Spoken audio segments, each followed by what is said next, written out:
समुद्र में अनेक प्रकार के मछली और स्तनधारियां निवास करती हैं। इनमें से कई खतरनाक और डरावनी भी हो सकती हैं, लेकिन कुछ समुद्री प्राणियां समय समय पर दोस्ताना भी हो सकती हैं। क्या आप जानते हैं कि व्हेल शार्क्स विशाल दयालु जीव होते हैं, या फिर बेलुगा व्हेल्स एक प्रमुख स्नेही व्हेल प्रजाति मानी जाती हैं। अगर आप समुद्र में कौन दोस्ताना हो सकता है, इसके बारे में अधिक जानना चाहते हैं तो बने रहिए जब हम दुनिया भर में सबसे मिलनसार समुद्री प्राणियों की गिनती करेंगे। ये हैं जिसमें शीतकालीन समय में मंटा रेज का विश्व का सबसे बड़ा प्राकृतिक संगठन है। Number 5, Caribbean reef octopus. Octopus अपनी जिज्ञासा, संसाधनशीलता और चंचल स्वभाव के लिए जाने जाते हैं। कुछ ऑक्टोपस ने मनुष्यों के साथ संबंध भी बनाए हैं, जो उनकी सामाजिक बुद्धिमत्ता को उजागर करता है। वे सबसे उन्नत अक्षरों की जीवों में से हैं। कई जीवविज्ञानी उन्हें सबसे बुद्धिमान मानते हैं। अपनी 8 भुजाओं के साथ ऑक्टोपस शरीर की कई तरह की भाषा व्यक्त कर सकते हैं। खासकर तनावपूर्ण मुठभेड़ों के दौरान उन्हें अपना रंग बदलते, अपना रुख बदलते और संवाद करने के लिए अपने अंगों को फैलाते हुए देखा गया है। टकराव की स्थितियों में उनके शरीर को चमकाना या काला करना चेतावनी संकेत के रूप में कार्य करता है, जबकि ऑक्टोपस उकसाए जाने पर हमला कर सकते हैं। वे स्वाभाविक रूप से आक्रामक नहीं होते हैं। अधिकांश गोताखोर उनकी चोंच के साथ सीधे संपर्क से बचने के महत्व को समझते हैं, जहां उनका काटना शक्तिशाली हो सकता है। उन्हें सावधानी से संभालना गोताखोर की सुरक्षा और ऑक्टोपस के जंगली स्वभाव के प्रति सम्मान दोनों को सुनिश्चित करता है। इस वीडियो में आप गोताखोरों को दोस्ताना ऑक्टोपस के साथ सावधानी से बातचीत करते हुए देख सकते हैं। ऑक्टोपस अक्सर अपनी जिज्ञासा और जुड़ाव को प्रदर्शित करते हुए टेंटिकल को लहराने जैसे इशारों के साथ प्रतिक्रिया करता है। ये मनुष्यों और इन बुद्धिमान प्राणियों के बीच एक उल्लेखनीय बातचीत है। हालांकि ऑक्टोपस की काटने की क्षमता के कारण इसमें आवश्यक सावधानी भी बरती जाती है। नंबर 4, समुद्री शेर। सील सभी स्तनधारियों की तरह मनुष्यों के प्रति स्नेह दिखा सकते हैं जब वे उनकी उपस्थिति के आदी हो जाते हैं।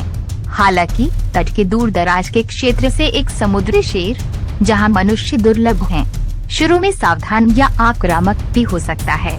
इसके विपरीत शहरी कैलिफोर्निया बंदरगाहों में रहने वाले समुद्री शेर, जहां उन्हें लोगों से भोजन मिलता है, जमीन पर या समुद्र में अधिक मिलनसार होते हैं। कैलिफोर्निया के समुद्री शेरों को अक्सर समूहों में सामाजिक रूप से मिलते जुलते देखा जाता है। वे भौंकने वाली आवाजों का उपयोग करके संवाद करते हैं, जिसका उपयोग पानी के नीचे भी किया जाता है। नर क्षेत्रीय होते हैं और घुसपैठियों को चेतावनी देने के लिए भौंकते हैं, दहाड़ते हैं, सिर हिलाते हैं और घूरते हैं, जबकि मादा अपने पिल्लों के साथ बातचीत करने के लिए अलग अलग आवाजें निकालती हैं।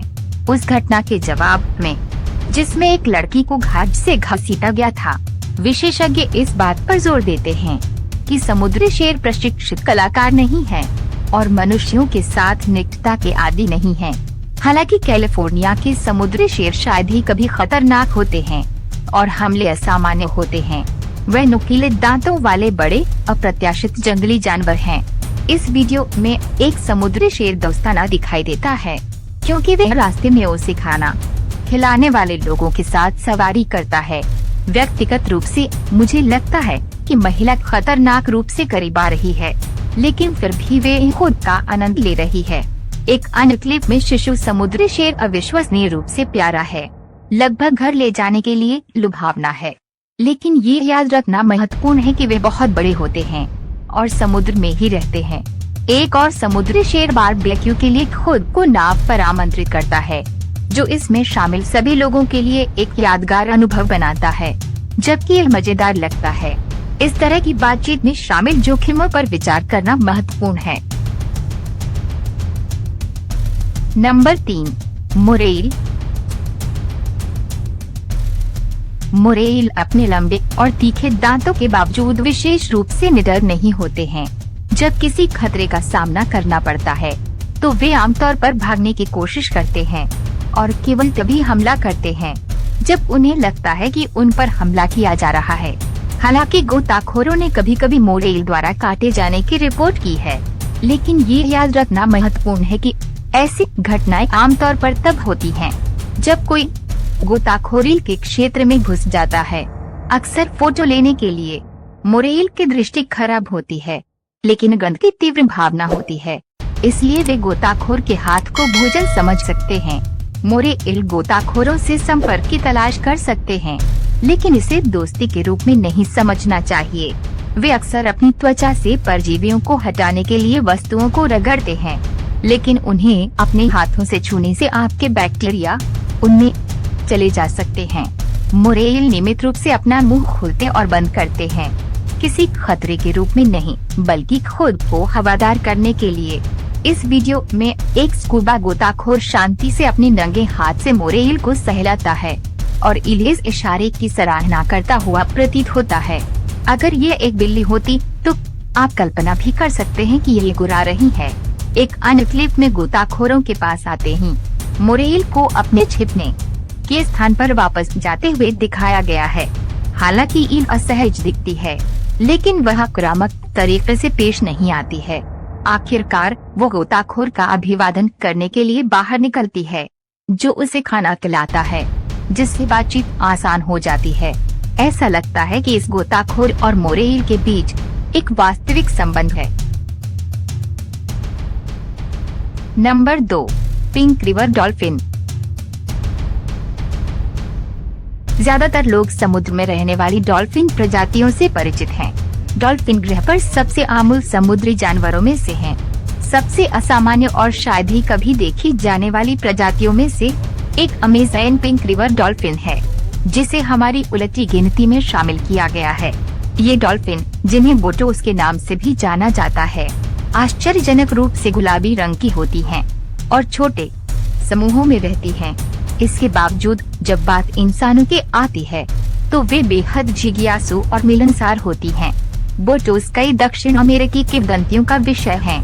लोक कथाओं के अनुसार गुलाबी नदी की डॉल्फिन रात में ग्रामीणों को लुभाने के लिए सुंदर पुरुषों में बदल जाती हैं। एक अन्य किंवदंती बताती है कि अकेले तैरने से डॉल्फिन आपको एक जादुई पानी के नीचे के शहर में ले जा सकती हैं। स्थानीय लोगों का मानना था कि इन डॉल्फिन को नुकसान पहुंचाना या खाना अपशकुन है, जिसने संभवतः मनुष्यों को उनके साथ सम्मान पूर्वक व्यवहार करने के लिए प्रोत्साहित करके उनके अस्तित्व में योगदान दिया है।